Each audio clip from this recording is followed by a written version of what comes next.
ভূমিকম্প যেরকম হয় ওইরকম একটা আওয়াজ হচ্ছে। এত একটা বড় দুর্ঘটনা হওয়ার পরেও 6বার মেট্রো গেছে আইছে। যদি থাকতাম তাহলে আমরা গায়ে পড়তো। এটা কাজ করছে ওই সাইডে, ওই সাইডে শব্দ হয়েছে একটা, আর আমরা দেখলাম যে কি জানি আমরা বললো মানুষ, আমরা আইডিয়া করছি গাছের জন্য তো আমরা ব্যক্তি আইডিয়া করছি একটা মানুষ পড়ছে, আইয়া দিয়ে আসলে মানুষ বেরিয়ে রয়েছে। ভূমিকম্প যেরকম হয় ওইরকম একটা আওয়াজ হচ্ছে। আমি স্পানির ভিতরে ছিলাম, চক্ষু দেখাতে পারছি, তাই ডাক্তারের চেম্বারের ভিতরে ছিলাম, এরকম একটা আওয়াজ পাইছি, ভাবছিলাম যে ভূমিকম্প হয়েছে। এরপরে 2-4 মিনিট পরে আমি বের হলাম, বের হওয়ার পরে আমি দেখলাম যে গেটের যখন বেরোচ্ছি শুনলাম যে এখানে একটা স্প্রিং নাকি পড়েছে। তখন আমি আসলাম, এরপর রেলিং ডেঙ্গে এরপর আইসা দেখি লাশ একটা পড়ে আছে। তাই দেখলাম যে উনি স্প্রিং জাতীয় যেটা পড়ছে হয়তো অনেক ওজন বেশি ছিল, এই জন্য ভূমিকম্পের শব্দটা আসছে।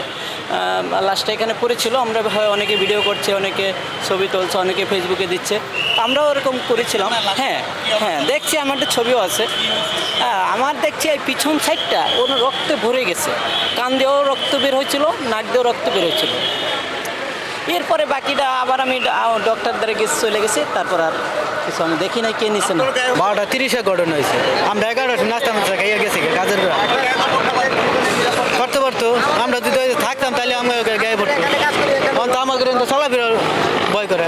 আমাদের কোনো মানুষই মনে হয় না ওদের, আমাদের মতো সাধারণ মানুষই মনে হয় না। এত বড় একটা দুর্ঘটনা করার পর 6বার মেট্রো চলে যাওয়া আসা করে, পরে বন্ধ হয়েছে। পরে যখন পুলিশে বলছে তারপরে বন্ধ হয়েছে। একদম নিচে তো যখন ফোন দিছে পরে মেট্রো বন্ধ করছে। স্প্রিং আওয়াজ তো পাইছি, বিশাল বড় অ্যাক্সিডেন্ট হওয়ার পরে মেট্রো 6বার চলছে, রানিং 6বার চলছে, এরপরে বন্ধ হয়েছে। এত একটা বড় দুর্ঘটনা হওয়ার পরেও 6বার মেট্রো গেছে আইছে। ওইখানে একটা স্প্রিং ছিল, ওই স্প্রিংটা পড়ে গেছে, এখন তো পিলারটা ডাইবে গেছে 6 ইঞ্চির মতন।